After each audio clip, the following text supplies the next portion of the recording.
Behold, trapped in a hellscape of their own invention, socially unaware old white men bound by the pretense of being fake lawyers yet knowing no law, no exquisite Latin terminology, they are inexplicably compelled to quibble over minutia, squabble over triflings, and bicker like those who value their backyards far too highly without even knowing the difference between an easement and an alleyway. At this very moment, you have entered the heart of the Law Offices of Quibble, Squabble, and Bicker. Let's get started. Welcome, everybody, to the Law Offices of Quibble, Squabble, and Bicker. Season 3. Today. What? It's Season 3. We're beginning the first episode of Season 3. That's why you should have introduced this one. This is a lot of news. I've heard this is. He did that on Season Greg. 3. Greg, you realize he did that on purpose, right? Like that was completely intentional. To make me look even more buffoonish than I normally do. No. I don't know, but it's Season 3, guys. We've done 2 seasons. We're going to have a little format change this season. Basically, the changes when we have a client in the second half of the show, the guest can leave if they don't feel like hanging out. But we'll still talk to a guest every week for half an hour, get inside their head a little, talk to them. Hey, what's our website, Greg? It's something like qsb.org.gov. Is that it?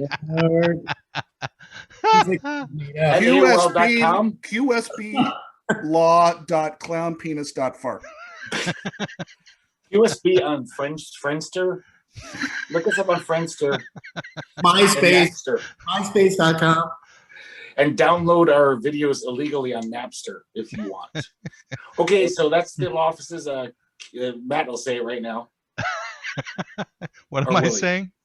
What is our website? Who's our guest and what's the client for today, Greg? Well, today's guest is a very accomplished commercial producer, and he has worked for Troma Films. He has been kicked out of Australia. Not many people can say that. And he's also one of my oldest friends. I met this guy, I think, when we were 4. And his name is Luke McCullough, coming from North Carolina. And today's client, later on we'll talk about, is growing up bald. Excellent job, Greg. You did a wonderful job. That was great. Thank you, Greg. Honored to be here. I haven't seen your silly ass face in like a long ass time. I hope that's a cigarette. If it's not, goddamn the government for banning that shit. Because that's not a flavored cigarette; it's a delicious cigarette. But anyways, I'll move on from that because I don't want to get into that.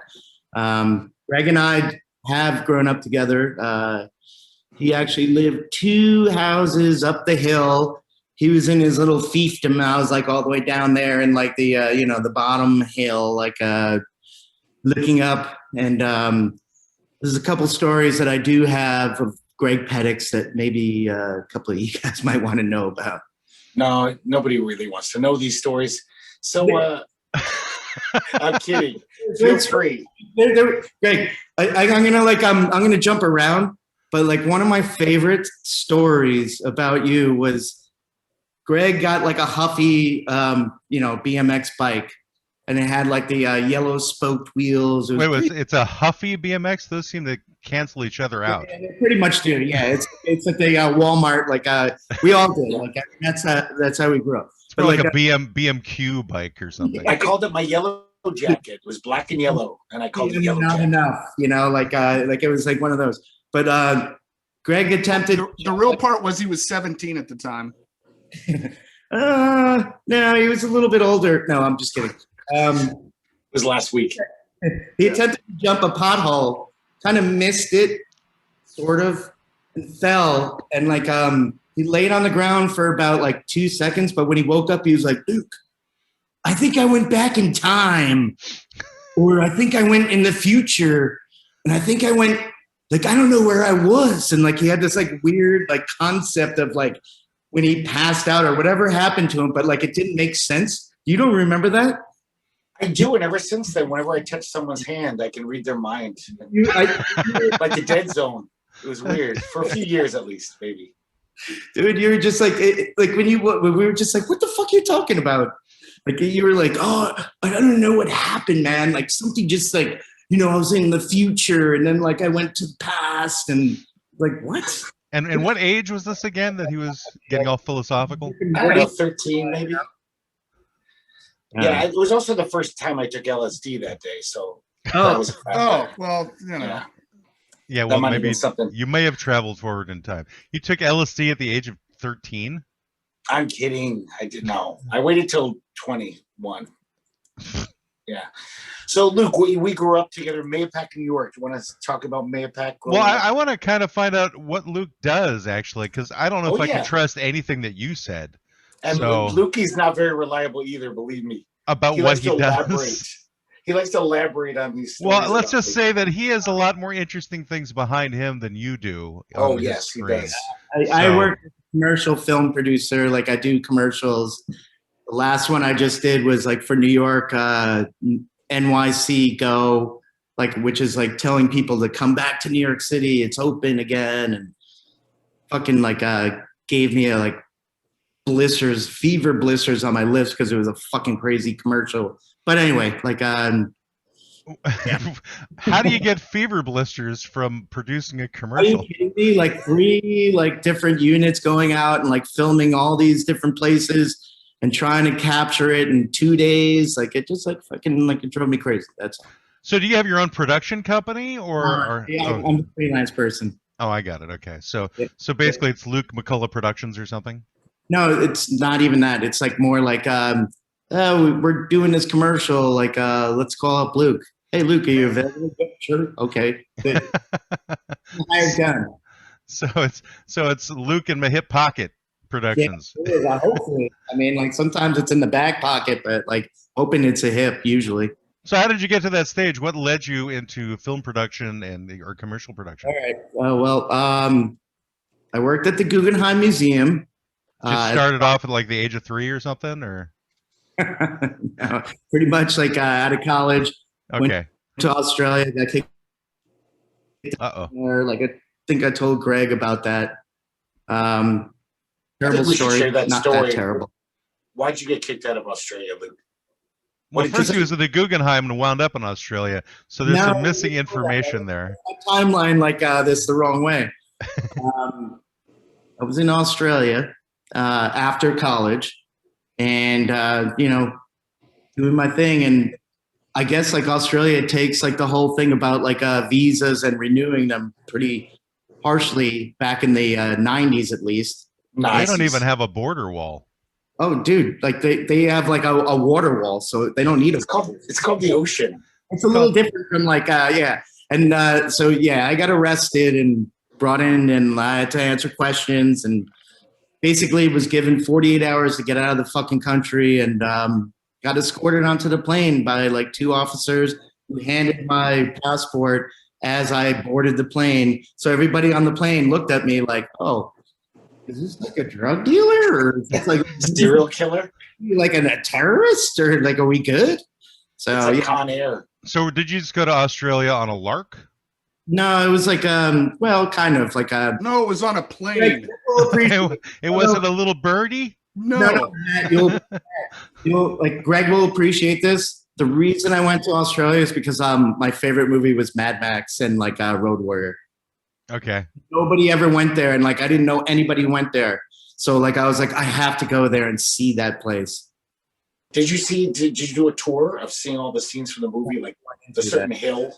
Nah, because it's like out back. Like you would never like see that shit. Was that compound out in the desert still, where they chug oil? That they blew up and everything? Yeah. Wait, Greg, can you repeat that? Did you say chug? I think that inspired. Oh, okay. Greg, could you say chug again? You know the place where there's oil. Chug. It's a Road Warrior reference. I'm being a nerd. Me and Lukey grew up watching Mad Max and the Road Warrior like every week. It was the first movie we bootlegged. Lukey had the second VCR in town. I had the first. As soon as he got a VCR, we hooked him up. And so why didn't you go to Australia with him, Greg? Because he what? I was at what? What'd you say, Luke? I said part. Like I think that Greg went off on his like journey. My vision quest. Together in the woods, and I was like all about like, let me see if I can find like some like gasoline. Gasoline. Well, Greg went to college in Arizona. Where'd you go to school? Syracuse. Oh, okay, that's right. Syracuse. Yeah, So you didn't really leave the state. So it was Greg who really left you. Yeah, he did, bastard. He abandoned you. Luke, what was your degree in? I forgot. It started in engineering and ended up in economics, and then I ended up in film. So like it pretty much like nullified everything I did in Syracuse. Yeah. So when you get back from Australia, or I should say after you were kicked out of Australia, then you went to New York City. No, I went to New Zealand first. Oh. I did a bungee jump just to fucking do a bungee jump. And then I went back to New York. And then I moved into New York City. And then I think I worked at a copy shop for a little bit, a copy like place. Like this was before like computers, nerds like who are like what's that? Like that, like it was like there was copy centers that you had to like get like shit like copied. Like you had to mimeograph things. Yeah, you had to like all that shit. Like it was like you just worked with purple ink. Exactly. And then when the color copier came out, they were like, whoa, So anyway, then I worked at the Guggenheim Museum, and at the same time, I went to the New York Film Academy, which was like a joke, but it was fun because I stole a Bolex from there. Oops, don't say that. What's a Bolex? It's a 16 millimeter like wind up camera. It's amazing. Oh, it's kind of like what they sell at like McDonald's. No, they toys. don't sell that at McDonald's. Like if you look that up, like you'll be like, oh, well, Luke is cool. Did you make a lot of movies with it? Would you just make your own homemade movies, like art films and shit? You can, but like there's no sound on it. But Matt, you'll see. Like Bolex is like a badass camera. It like it only. Okay, I got it. I just looked them up. Okay, so it's like an old school camera. I see it. Yeah. Was that 16 millimeter you said, or 16? Yeah. Yeah. Okay. It doesn't do Super 16. Super 16 was the what was it? I forget. Like whatever. Anyway. I used to edit Super 8 back in college. Slice. Exactly. Oh God. It actually got me one of my first jobs out of college, which was working at the peep shows. Hey, that's a good like fucking job, man. Like you get a little perk there. I used to have to cut out all the talking parts. Yeah, because they're boring and they fucking like you're not gonna make money with like talking. It's like get rid of that. Like just like kind of like bring it together. Exactly. That's my favorite part. I like the setup. I like the story and the motivation behind the characters. Do you? What's your favorite motivational story from a peep show film, Greg? Delivering a pizza. The girl got stuck in the couch. That's a more modern wrinkle. Getting stuck in the couch? That's a thing. They call them stuck videos. It's actually a genre of porn. Seriously? No, you're kidding. It is, and yeah, it's pretty rapey. Sounds pretty gross. It's not only totally, it's completely rapey. Yeah, you're right. Wait, is it like is it rapey or is it like kind of like like the girl gets like she's pulling something out of the dryer and somehow gets stuck inside the dryer? And then some guy takes advantage of the situation. And how does he get into the house to do that though? No, it's usually her brother or something. Yeah, her stepbrother. Jesus Christ. Yeah. I love that. Of course it is. I would have guessed incest right off the bat. So what brought you to Troma? Luke, how'd you get hooked up with Troma Films? Is Troma the actual way it's pronounced, or is it trauma? I never actually knew. Troma. So Troma specifically, because obviously it's a play on the word trauma, but I wasn't sure. Lloyd Kaufman and Charlie. But anyway, like yes, like I went over there and like they were on 9th Avenue, and there was like their building had like a banner going down there. So I just knocked on the door and I was like, hey, and is this why you're still at the Guggenheim? Pretty much not. Oh. I think I got fired from the Guggenheim, but that's another story. It's because they found out you stole the Bolex? No, that's another story too. Now you're like 2 stories up. Like there's a lot of stories about firings and all that stuff. So there's a lot of firings, which is why you're freelance. If you guys haven't realized by now, Luke, he was a fucking hellion his whole life. He was like Dennis the Menace. He'd get in lots of trouble. Well, we didn't realize that, Greg, but thanks. No, but from his stories, I thought you would glean that. Troma, and like I went there and knocked on the door, pretty much went up there and like introduced myself, and they like were like, oh yeah, you could be an intern. And I had to like send like socks that had like Troma like logos on it to like little kids and this and that and like, whatever. And then I had to like edit stuff, and then I had to start like interviewing like these young girls who were going to do like promos, which was like kind of fucked up because, I'm trying to be like nice, and I had the video camera set up, and I'm filming like these like women that came in, and obviously they're like, well endowed and like, sexy and stuff like that. They were asked to come in because of that. And like, I'm filming their faces, and I showed it to Lloyd, and he was like, what the fuck is this? Like, I can't even like look at this. Like, why didn't you like, film their bodies? And I didn't know that, like, so they were like exploited. What a terrible job. That sounds terrible. Well, no, well, he was filming their faces. But Matt, Brendan, and Greg, like, I actually went to Cannes with them, and like I brought like a half pound of weed with me into France. I can't believe they even let Troma at Cannes. They did. They would get like a suite at the Carlisle Hotel, which is like the hotel behind like the I'm still dancing after all these years.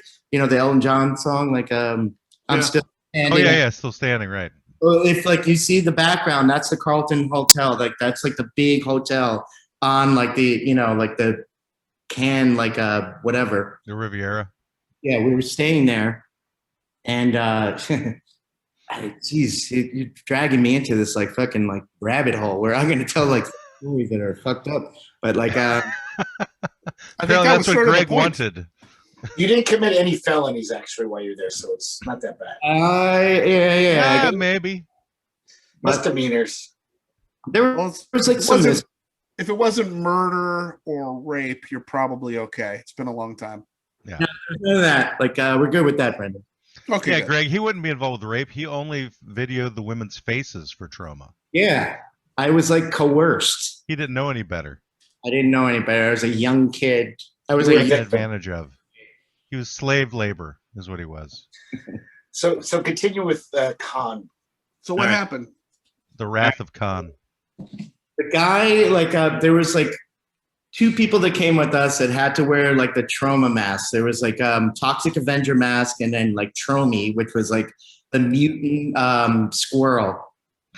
And it's a great story.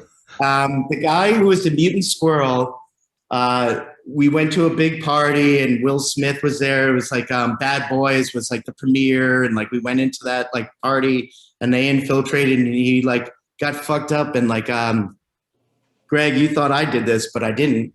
He pissed on the floor, and he got maced in the eyes. So like for some reason, like he was out of commission. So now Lloyd Kaufman is telling me like I have to wear the mask.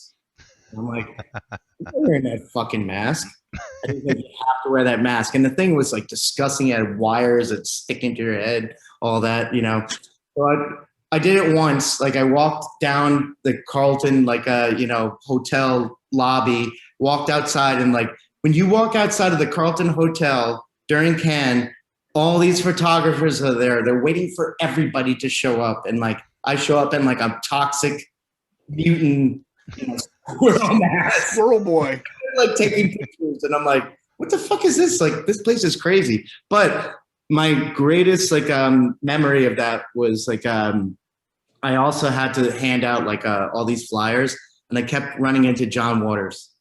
Oh, Waters, like fucking cool as shit.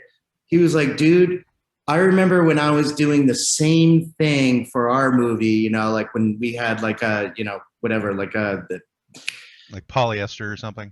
Yeah, and yeah. Divine, and like we were handing out flyers and like just like doing our own promotion and stuff. And he's like, I fucking dig that. And I was like, holy shit. And I saw him like probably 3 mornings in a row, like when I was doing that stuff. So that was the cool thing. And then another like a funny little tidbit. Like I was with this guy Akshay, who was like a nut. What was his name? Akshay? Yeah. So we went to the Grand Palais and we saw The Quick and the Dead. And we were sitting all the way up in the top row, and it was like the premiere, you know, and they had Sharon Stone and like all of Gene Hackman was in that too, right? Quick and the Dead? was in that. Yep. Okay. So was Leonardo and like this and that. Sharon Stone. Yeah, he said Sharon Stone already. Oh, Pay sorry, attention, Greg. It blocked out. No, I'm paying attention. It's blocked. Stop blacking out, Greg. Too much alcohol. Akshay made it into an airplane and like flew it off the thing, and I'm hoping that it landed in somebody's lap, but I don't think it got him anywhere. So that, yeah. So what did he throw? I didn't hear. Oh, he took his resume and I made it into a paper airplane. I just went off the the balcony and kind of sailed all the way down. That's one way to get yourself out there. Did he get any callbacks? I don't think it worked because we got home, like it was still the same thing. He probably just hit Paris Hilton in the back of the head or something. And it went No, she wasn't there yet. She was like a little blip. Oh yeah, this would have been early 90s, right? Let's put it that way. This was been early 90s. This was like the 90s. It was remember Barbed Wire with what's her name? Yeah, right. Pamela Anderson. You know, like I'll tell you the movies that were in it. Like I mean, it was like Swimming with Sharks. Remember that movie? Yeah, that's a good one. So I met John Cryer or somebody was in that, or I actually knew his band, like the Niagaras, and he was like impressed by that. So we got to talk and stuff. I don't know. Yeah. Anyway, blah blah blah. No, the blah blah is fine. I'm still back in the Guggenheim actually because go back to the Guggenheim because you never actually said what you did at the Guggenheim. I was a guard.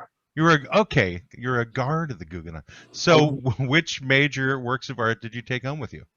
I never took any major works of art. No. Very never tempted, not even close. But saw like a lot of like people there, you know, like because it was a museum. It was a museum, but like it reopened after it was closed for a while because they added an annex to it. Yeah. They tried to like make it into like this like new thing where like the guards were like part of like the museum where they wore like these like Armani suits, and they actually did fit us with Armani suits and stuff like that. And they gave us like all like the each like exhibit, like they gave us like the book, and like I have signed books from like all like Klaus Oldenburg and like Lichtenstein and stuff like that, because like they like kind of kept us in that loop because they wanted us to be, you know, like informed and like be able to talk to like the museum patrons. But isn't Lichtenstein a country? Yeah, that too. Yeah, it's a little one. Yeah.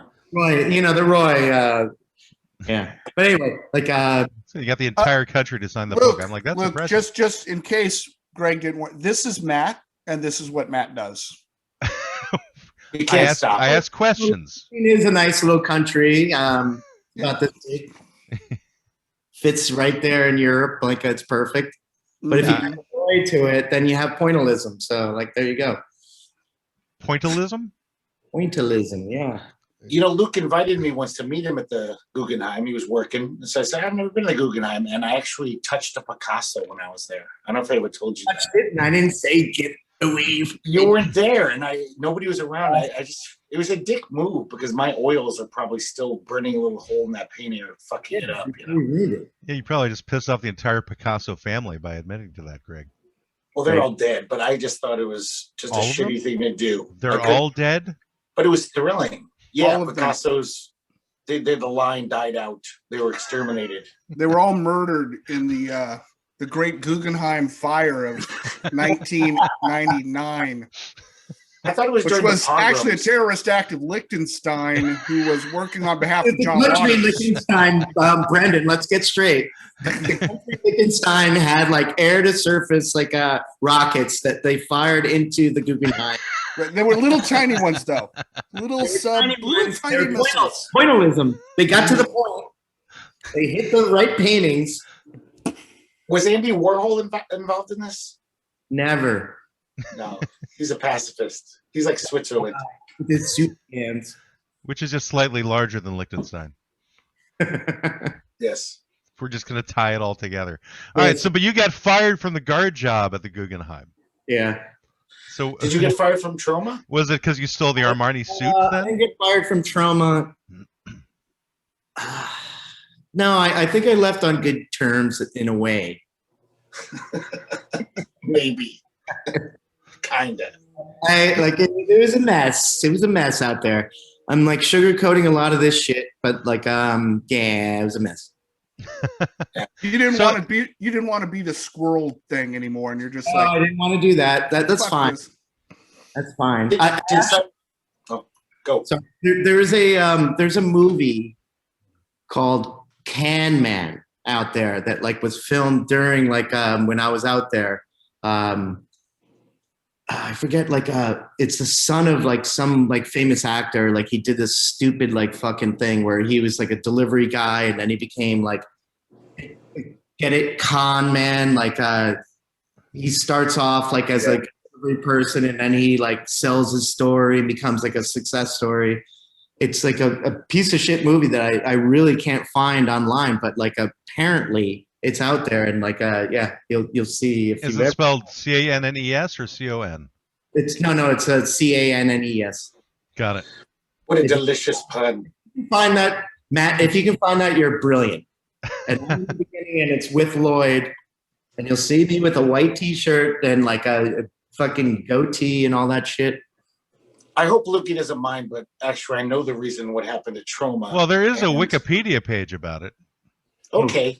But the real reason why Luke had to leave Troma was Sergeant Kabuki Man was kind of harassing him, I heard. Yeah, he like diddling me. Yes. Inappropriate fondling. Chopsticks around my ass. So is Can Man, was that a Troma film? No, it wasn't. Like they just included Troma in it. Oh, I got it. It has a lot of cameos in it. Oh, yes, it does. It has like Johnny Depp, Treat Williams, Lara Flynn Boyle, Seymour Cassell. Yes. Oh, you John found it. Malkovich, Dennis Hopper, Chris Dude, Penn. I can't believe you found that. I think that you just don't know how to type or something. Because I found it like immediately. It was. Well, you found information about it, but can you find the movie on YouTube? I don't know if I can find it on YouTube, but I found yeah, that's what he meant. Well, you can find a trailer for it on Vimeo. I can't believe you found that. I honestly, like, I had a little problem looking for that. I think maybe you were misspelling it. Yeah, maybe. Maybe it was like using a K instead of a C. Or maybe you missed an N. It was Canes Man, and you just found a thing about blind people. Yeah, maybe. I don't know. Like Raising Cane's Man. I don't know. All right, it's all about sugar cane. But no, this came up like right away. It was the Wikipedia page and then the IMDb page. So are you in the movie as a cameo? I'm in the movie with all those famous actors. That's right. And I think this is like the first one they put on their reel in terms of when they're trying to get new work. They're like, watch Can Man for my great work. Yeah, because like his amazing performance. Who's just standing there like an idiot? Yeah. So did you wind up in any of the Troma films? Were you actually in Sergeant Kabuki was the only one. Yeah, like I actually when I left, James Gunn was doing Tromeo and Juliet, and that was like the beginning of like the whole internet, like like interaction. Like he was asking people, if I remember correctly, and I met him, like nice guy. Like he was smart, man. Like he got it. Like he was starting to do like the whole like internet like interaction. Like, oh, we're doing this like Tromeo and Juliet. Like here is like a page of like the script. Like, what do you guys think? And like he would like get like interaction from people like whatever responding. Does that make sense? Yeah, that was the Citizen Kane of Troma Films. Tromeo and Juliet. The Citizen Kane. I was watching the finest hour. Here's a little tidbit on that. When we were in Cannes, like we were watching the rushes from Tromeo and Juliet, and the only thing that like Lloyd was interested in was like watching like the girls' boobs. Like, I've heard he's into that. He's a good actress. Somebody said he like yelled at a guy for only filming faces. Yeah, that was me. Could you tell us about Lloyd Kaufman? What was he like? How would you? Was he like Stan Lee? He seems like a Stan Lee type. Yeah, he's great. Like he sold his like image, like you know what I mean. Like he had like the bow tie and all that stuff, and like he was Lloyd Kaufman. And you know what? I remember when we were in Cannes and like we were walking, just he and I, and like we were talking and like we were kind of riffing on like stupid like you know whatever, and he was great. But like at the same time, like he you know he smart man for like his small little like venue that he was doing. He fucking nailed it. But like he was I'll tell you this, he was very bitter about like the people that like he like had in his like small films that became bigger. Like, you know, like there was like an Oliver Stone and there was like I'm trying to remember who else was like, there was like people that were like in his like small films that like, he was like, oh, fuck that guy. He won't even talk to me anymore. And you know what I mean? Does James Gunn still talk to Lloyd Kaufman? I mean, because he's directed that's a good question. I'd love to know that. Guardians of the Galaxy and Suicide Squad. If he doesn't, like, that's kind of lame. Like, he should totally acknowledge that. Yeah.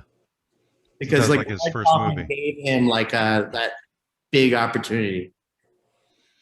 Well, I think this is a really good segue, Greg, don't you, to our client for today, and we'll give Luke the opportunity if he wants to become a guest attorney or not. Yes, I do, Matt.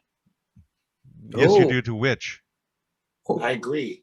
It's okay. a good time to segue. It is a good time, right? So the client for today, this is one that we haven't actually spent a lot of time trying to get, but they showed up on our doorstep and they need some help. So our client is growing up bald.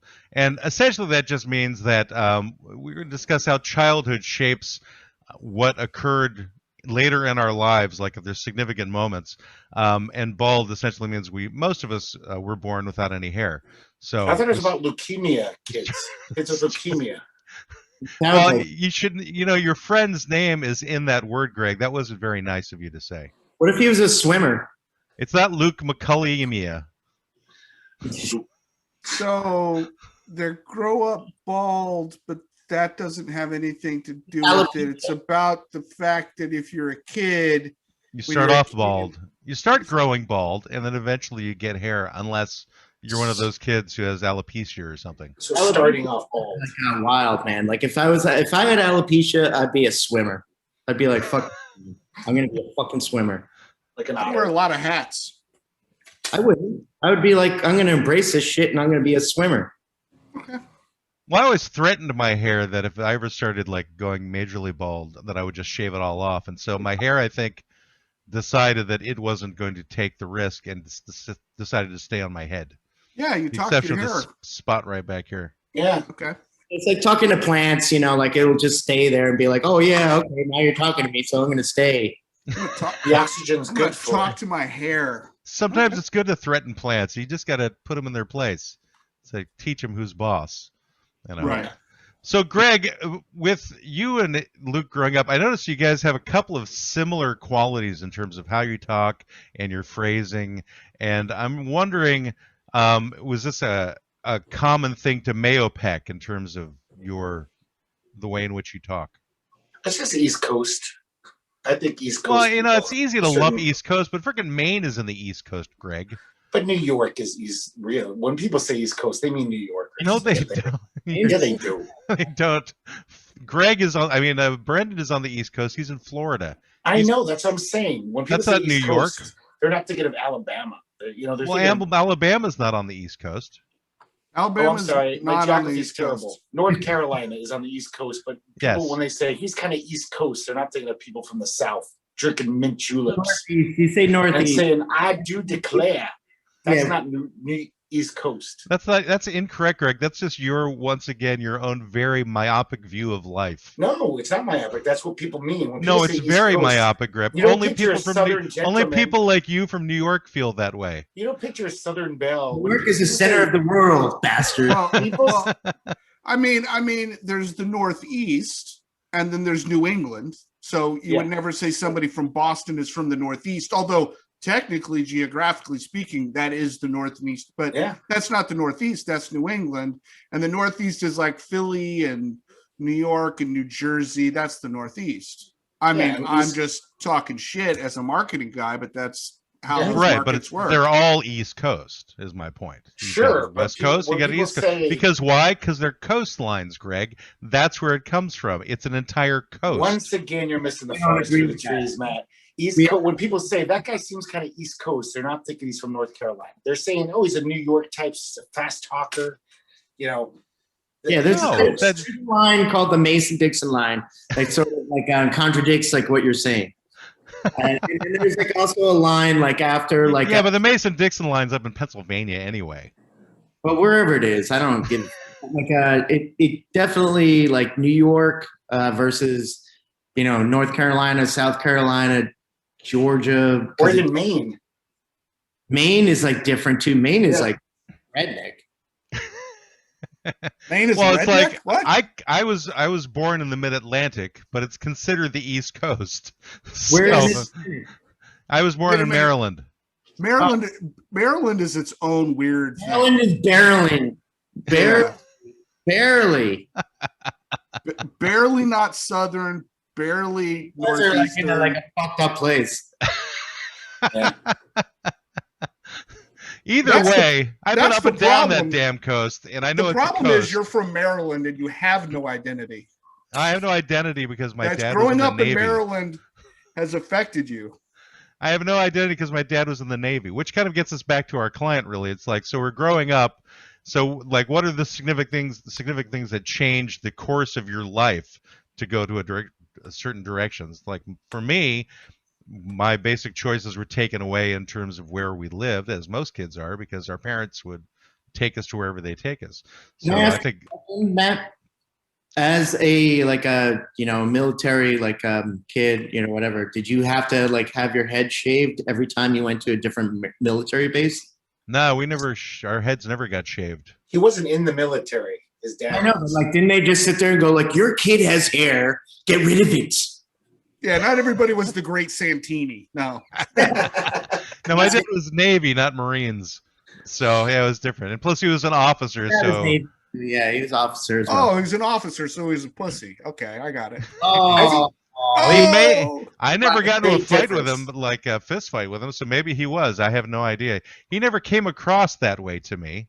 He always came across like he wanted to beat the shit out of me. You don't really know your dad until you've thrown fists at him, Or like cast a fishing rod and hooked his arm with like the hook by accident. Or his lip. I mean, I did piss him off once because we went hunting in Washington State, and I fell asleep. It was like deer hunting, and I thought everybody was gone. I was like in my early teens, and I went traipsing back to the car, making a lot of noise, and because I thought everyone had left, because I didn't know how long I was asleep for in the woods. So I know he wasn't happy about that. And there was another time where wait, you have to elaborate on that asleep in the woods thing. What, did you like trip or something? No, we always have to get up at the fucking crack of dawn to go hunting. And I hated hunting anyway. It was never like my thing, but it was my dad's way of bonding with my brother. Were you up in one of those deer hides or whatever they call them, like those little tree houses? A deer hide? Yeah, we were dressed like deer. We had like little deer heads, and we go walking through the forest. When you're done with your stupid joke, answer the question. Were you up in a fucking thing? The question was, where did you fall asleep? And then we get this story about your dad and how he tried to bond with you. No one cares. Where were you sleeping? That's what they care the most about. No. I was sleeping next to a tree. Out in the on the ground? Out on the ground. Yeah, bucklore all over your pants so like a deer would come and fuck you or something? No, I didn't wear any musk. Oh. Well, that was the problem. That would have made it way more interesting. The only point of the story was just that's one thing that upset my dad. Getting back to the pussy comment is all I'm saying. Anyway, so Brandon was asking if you were in a deer stand, like up in the the tree, or no, he asked if I was in a deer hide. Oh, you're in like a deer hide. So we will spend 10 minutes talking about this. That Brendan misspoke will become the rest of the episode. No one really cares about Matt's nobody really cares that you think that nobody really cares about things, Brendan.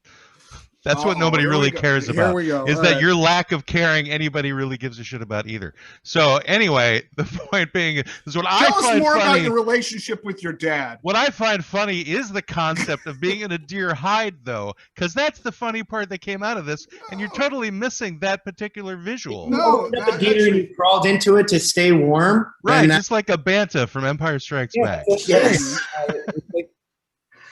I think the moment my life changed as a little boy was when Luke threw that car at my head, and ever since then. Did you have a fear of cars at that point? Can I just tell you? Like, let me set it up.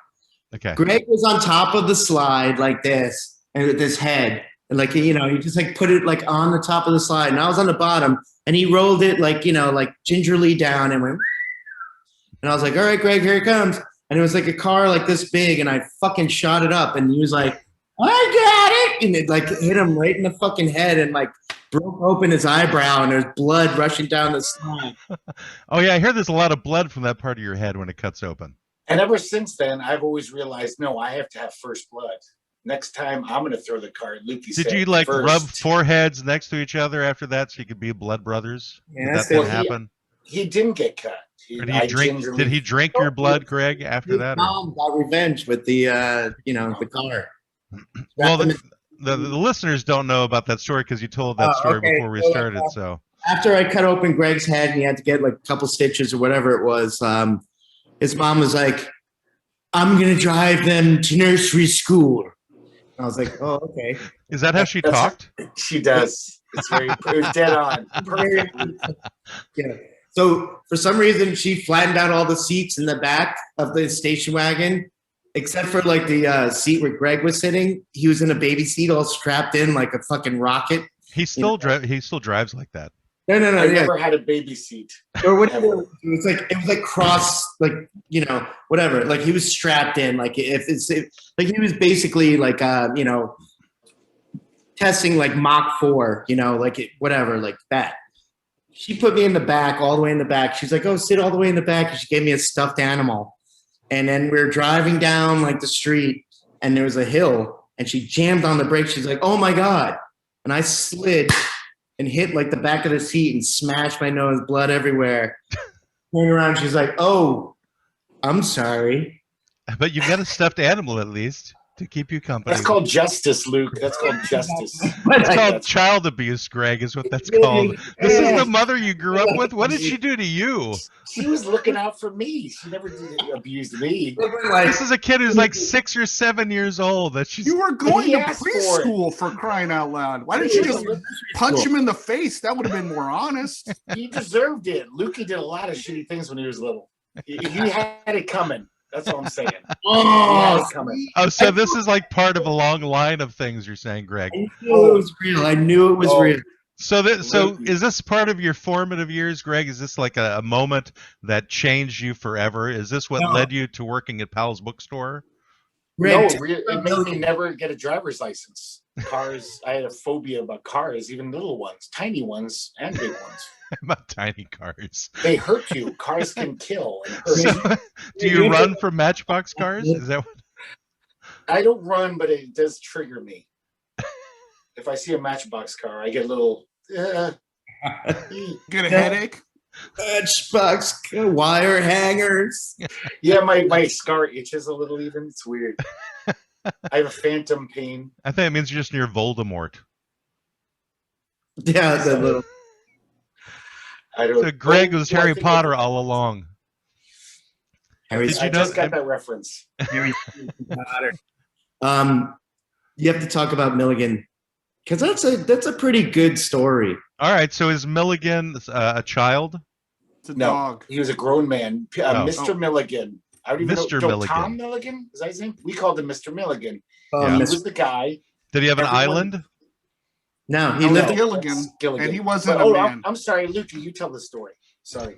All right, I'm gonna be quick about this, but like basically, Mr. Milligan was voted like the Rotary Man of the Year from our town, Mailpack, in Many times or something like that. So if you played Little League and you hit a home run, he'd stop by your house, he'd give you like a little thing, and you get like a Carvel, like free ice cream, all that stuff.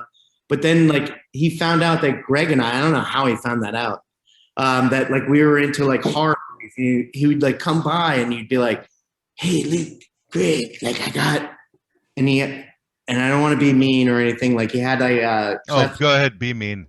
No, I can't. Okay. He had a cleft lip, so like he had like a little lisp or whatever it's called. He'd be like, hey Luke, I got Friday 13th on like a bootleg. Come on up, you know.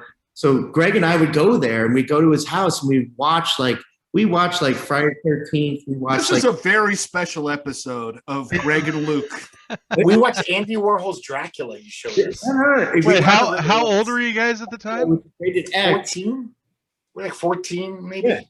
14 years old, and this grown man is bringing you up to watch movies together? Totally. It was like, oh wait, Luke, can I interject? We were actually in his bedroom watching his TV where that was. In his and bedroom. Always be doing chores around the house. He never did anything inappropriate. He would even bring us like cookies and juice while we like sat in his bed watching movies. You sat in his bed watching movies at the age of 14. My God, dude. Yes, I know, but nothing ever happened in that respect. In that respect. So there was one time that what respect? We knocked on the door and we wanted to like watch a movie, and he was like, "You guys go away. We're like, I can't come out," you know, and like he was like really a dick, and we were like, "What the fuck is going on?" Well, it turns out that he was double life, and he like had robbed banks in L.A. and moved to Mailpack and like made up his whole like backstory, and then like kidnapped his kids, tied them up, and they got away. They called the cops. He had a restraining order. Whoa. Casing like his like, am I right? Like he was casing like his house because he had a restraining order, and he saw that his wife was like seeing some other dude. He walked in there and blew her away and blew him away with a shotgun. Then went to Tappan Zee Bridge and like faked his own death, and everybody was like, "Is he still? He might still be alive. I don't know." Well, I don't know about faking his own death. That's Lukey and my theory, and some people's theory, but he's never resurfaced as far as anyone knows. Was Milligan his real name? Yeah, Mr. Milligan. Yeah, I know, but was it his real name though? Oh, no, an alias.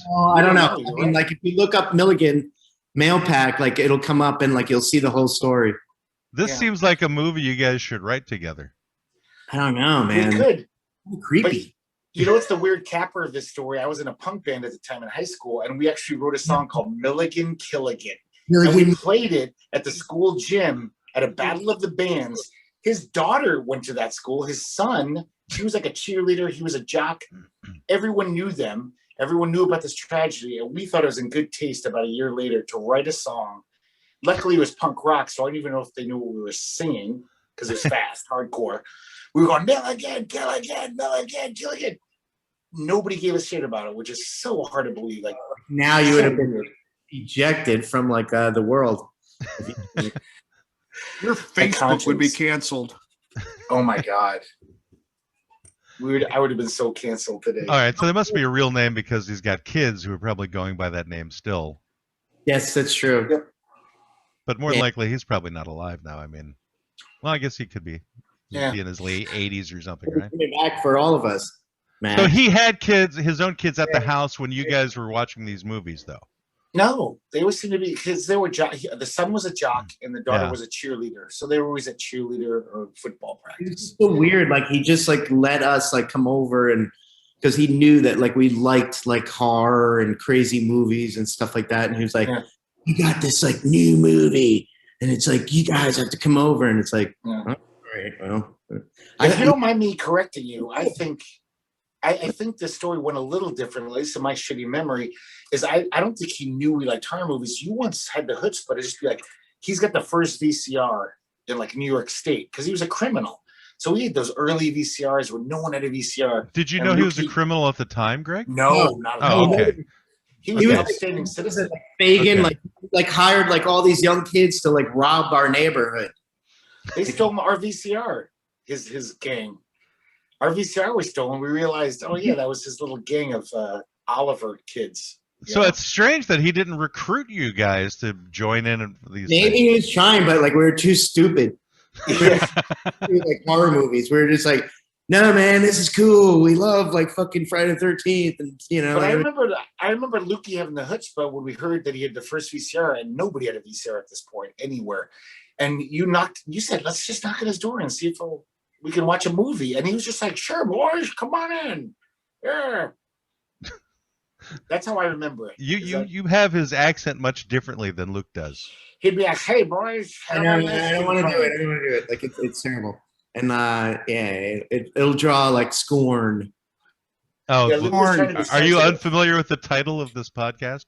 I got it. Yeah. All we get is scorn, Luke. I don't want the bicker. I'm good with the quibble, but you know what I mean. Yeah, it's scorn. It should be like an additional partner, actually. Yeah. So, Brendan, do you have a point in your childhood where that defined you, who you are? Was there something defining a moment? A moment when they shaved your head?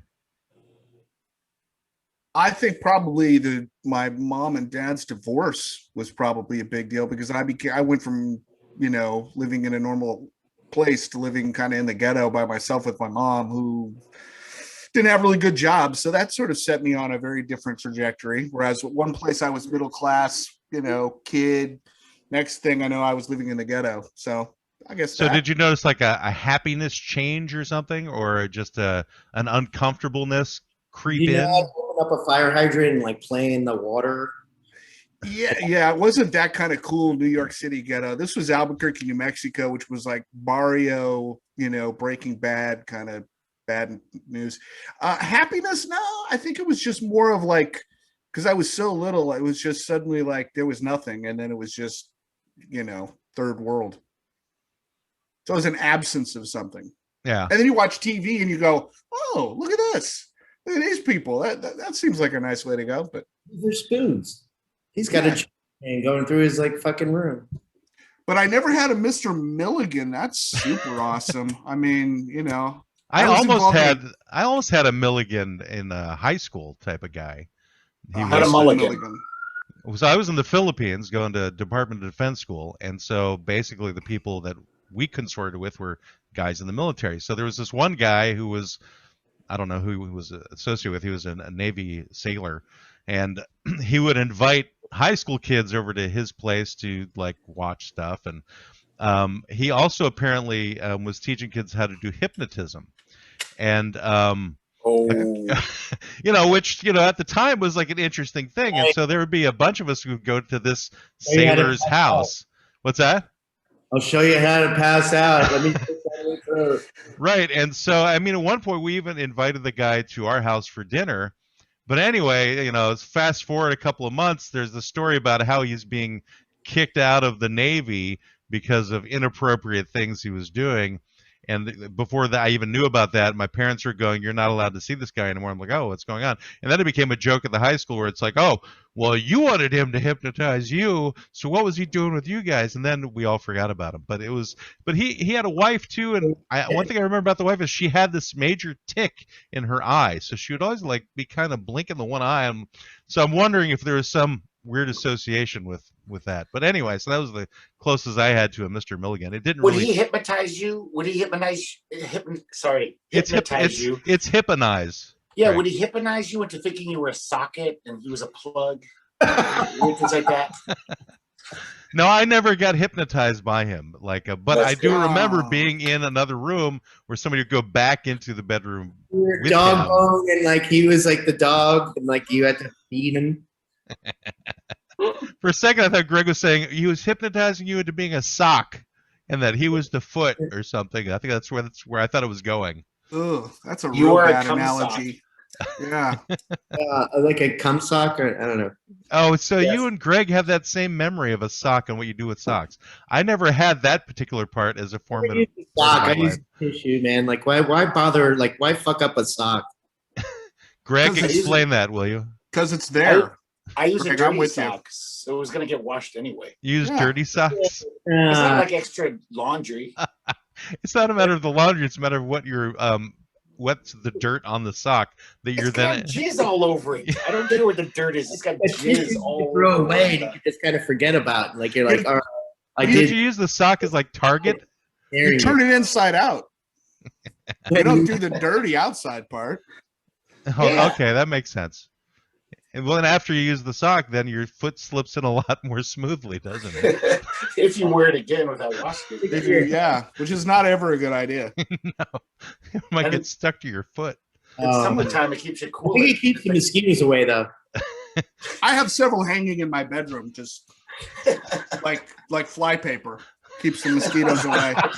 If you wet them down with rubbing alcohol and you have a fan blowing on them, it really it's nope. Yeah. Flies and like, nope. Your wife loves that, doesn't she? Yeah, that's why she left. I just got a fresh pair out, and that's why she's like, I'm going out to eat, and so I'm like, all right. It's new decor. Yeah. Anybody's interested, we'll have instructions up on the website. Come sock away. Fresh Jizz Sock Day. That's what Wednesday is. Actually, you can use it pop-up furniture too, and slide it across a wood floor so you don't scratch it. Oh yeah, it's another handy. A lot of uses for them. Maybe it's not a good idea. You should get creative and make a cum sack mobile. That hangs from the ceiling. Yeah, like a cauldron. That's exactly what I have. It's kind of like a thing, and it's a series of, and they just hang, and you spin them, and you spray them, and yeah, you should try it. You spin them, then you spray them. I'm gonna. I mean, with the heat wave going on in Portland, you got time on your hands. The heat wave's over. It's 70 degrees here now. Oh God, it lasted 3 days. I'd take 3 days of 116 and no AC and to have it back to 77. It's lucky to be 77 at night if I have the AC on in my house. Hey. Yeah, it's supposed to veer back up again to the 90s, but it's nowhere near what it had been the last couple of days. But it was good kind of watching Greg's hair get more frizzy because of the heat. Indeed. Yeah. I got more Greg, ethnic. If you back up from your camera a little bit, people get a really good look at your hair. Oh shit. It's kind of going up into like a Brillo pad almost. I like it. I told you I was kind of Jewish, a little Jewish in me. Look at that. Yeah, I can see it. Right. Yeah. Which never makes any sense to me. But anyway, what else? Who else has like a particular thing that kind of changed their course of their life in terms of where they wanted to go? Luke, what defined you? Mine? Yeah. What led you on the path to watching horror movies and stuff like that? There must have been something where you guys went, this is the thing that I'm like into that.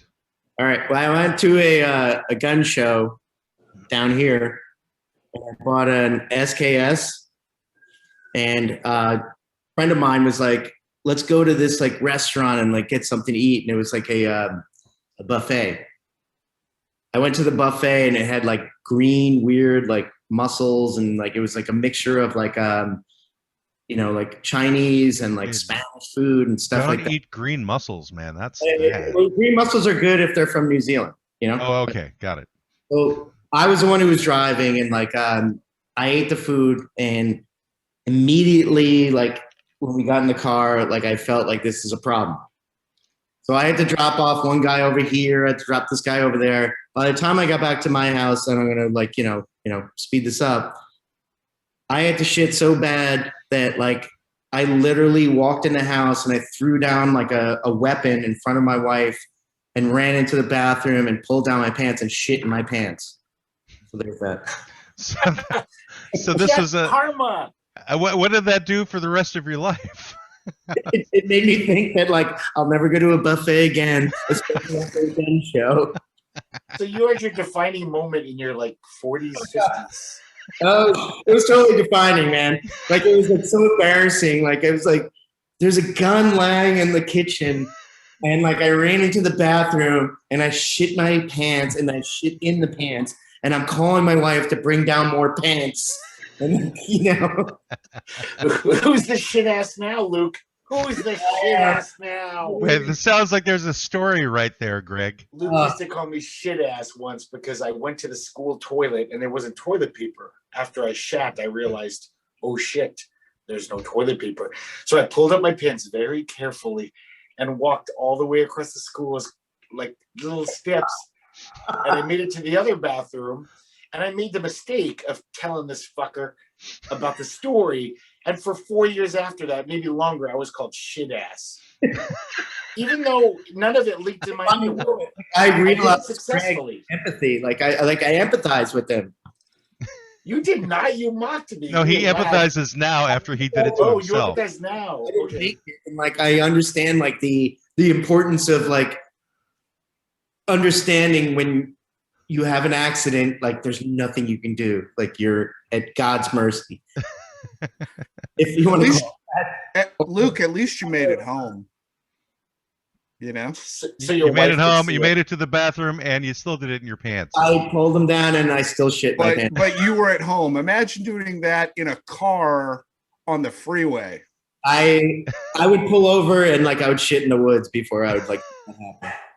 There wasn't anywhere to pull over at a certain point, and then it was by the time I was getting over, it was already too late.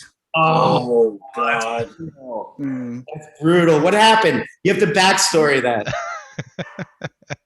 Similar to you, I was driving from New England. I was driving from New Hampshire, coming back to DC.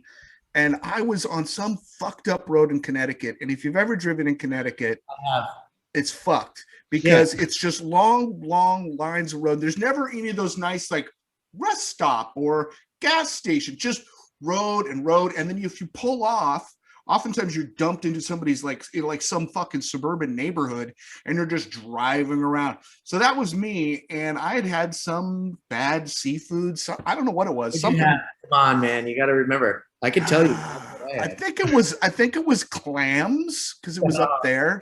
Some kind of mussel, some sort of clam. That's what reminded me when you started talking about this. Didn't seem bad at the time, but by the time I got in the car and I was about 30 minutes in, I got the and I'm like, oh no.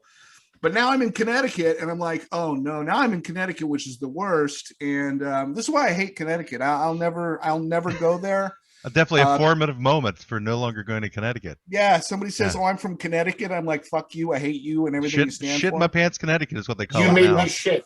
You made me shit in my pants. Then I had to just. Then I didn't know. And then I was just like, "Well, so what happened? You're in the car. I get back on the car. I'm like, luckily I was by myself. I'm like, well, there's nothing I can do. So I just get back on the road and drive and get to this really. Wait, you skipped the most important part. You were driving and all of a sudden the clams started kicking in and you're like, uh-oh. Did you get out of the car and shit? I pulled over and tried to make it happen, but I'm literally in a neighborhood. But I had gotten down to the kind of an end where it was a vacant lot. And so I'm getting out of the car, but it was too late. And it just there. I thought it was a fart and it wasn't. And there it was. And then you're stuck in the car with the smell for the next few hours. Did you throw out your pants? No. I just put them on like a man and went, this is what I'm doing, and drove till I got to the. You put them on like a shit ass man. Yeah, the diviest motel I could find, where the guy I could have came in with blood on me and whatever. He was just like, here you go. And I just went to this room and I did everything. I threw the pants away. I never looked at him again. He walked naked through the neighborhood. I just that stayed poor in maid who had to clean the room the next day. She was like, what the fuck your story is worse. At least mine, I made it to the bathroom. That's what I'm saying. My pants, I shit in them, and I just took them and threw them into the shower. And then I called up and I was like, George, I need pants. I need underwear. I need, baby wipes. I need, it was like stat. But I need a place to hang these up in the back room to keep the mosquitoes away. No, I was in a lonely, junky motel, feeling like my whole life had gone really wrong. That's brutal. That's usually what it feels like when you're in a lonely, junky motel. It's like, how did I wind up in this spot? This is one of the best clients we've ever had, Matt, I gotta say. Growing up bald has turned out to be way better than I thought. And that does bring us to the end of our time, unless you guys want to keep on talking about these stories. About shitting? Usually after Brendan, because Brendan usually has a strict time barrier. Yeah, of course. We went from the top to the bottom, and this is not unusual. This is not unusual for us. Heaven and hell. Greg, you should give him special episodes of the show that he should listen to. Okay. get him acclimated to what's going on here. Guys, you're fun. It was great being here, and thank you. So eventually you got married, and did you have kids too, or kids? Okay. Just 2 basset hounds, and the one that's still alive is shitting and pissing all over the fucking place, and that's another story for another time. Yeah, I do have a quick question. So since you two knew each other very young, where did you guys think each other's paths were going to take you? Greg, where did you think Luke was going to wind up one day? And Luke, where did you think Greg was going to wind up one day? When you were little, where did you see you both going to become firemen or? In the same spot that I would he knew so much about comics, and he was a great writer, and he was just funny guy and everything, and knew about movies and stuff. So I'm not surprised. Let's put it that way.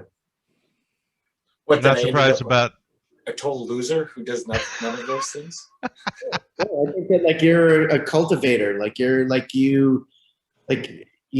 could see even in the background, you have all that shit back there. It's really on fucking comics. You know what I mean? That motherfucker, he could probably retire on all that shit. So I thought Luke would end up in prison or in politics. Neither. So he did the happy medium. He went into filmmaking. Media production. Which is kind of a combination of both. There you go. A prison of crappy politics. Yes. All sorts of politics. Okay, cool. Well, I want to thank Luke McCullough very much for coming on today. I'm glad that Greg brought you on, and maybe we'll have you back again someday. We'll talk about other things. Because there was one, actually, maybe there's this one story, because Greg had mentioned that you were going to talk about a time when he was curled up in a ball because he had pissed himself or something. So I think I don't really want to end the show yet until we hear that story. It's not a story. It's just I was giving you an example of what Luke would do. I would have told stories. Okay. I would do something embarrassing, and Luke, when he retold it, would add all these layers that didn't happen. And then he started crying, and then he peed himself. It's that never happened. I did something embarrassing. Yeah. So that's yeah. But I'll elaborate on the next one. Yeah. Well, it sounds like Luke has become a kinder, gentler person because he was unwilling to discuss somebody who had a cleft palate who was a murderer. So he didn't want to offend the murdering cleft palate people out there. Yeah. So, it's a very narrow demographic, but they have a very strong presence in Washington. They have an organization. A lot, actually. Mm-hmm. They actually listen in. Yeah. That's one of our main demographics. It's the CPMs, the cleft palate murderers. Yeah. So, Lukey, do you have anything you want to plug, or your website, or anything like that? Yeah, you got a website? Yeah, I do. Yeah. My wife has a thing called High Knife, which is it's basically like a Swiss Army knife that has all the accoutrements for smoking weed. Legal in some of the states that you guys are in. Well, it's legal here in Oregon, so. Well, highnif.com. Just look it up. Is it H-I-G-H or H-I? H-I-G-H. Okay. And knife is spelled normally? Yep. K-N-I-F-E? Okay. Check it out. Can I elaborate on this a little more? Because it is one of the best ideas I've ever heard, where it's a Swiss Army knife, but there's not a fork or anything. It's like a Coke spoon, the tweezers to hold the last bit of the joint, everything a pot smoker might need. And it has like a carb on it, and you can screw off like he was saying, you can screw off the pipe, and use it if you want to go the Toots way, but you can clean it. But it's more than just a one hitter. It's kind of a cool little gem. Interesting. Does it have any sexual things on it as well? If you want to shove it up your ass, yeah. That's legal. That is legal in Portland to shove a Swiss Army knife up your ass. I think it is legal in most states, actually, except for maybe Florida, except for Iowa and Kentucky. Kentucky for sure. All right, we're going to end this sucker off. So this has been Luke McCullough, all the way from North Carolina, a childhood friend of Greg. So it is, true. He's had friends all his life, so he can never deny having friends again. And this has been the Law Offices of Quibble, Squabble, and Bicker. We'll see you guys all next week.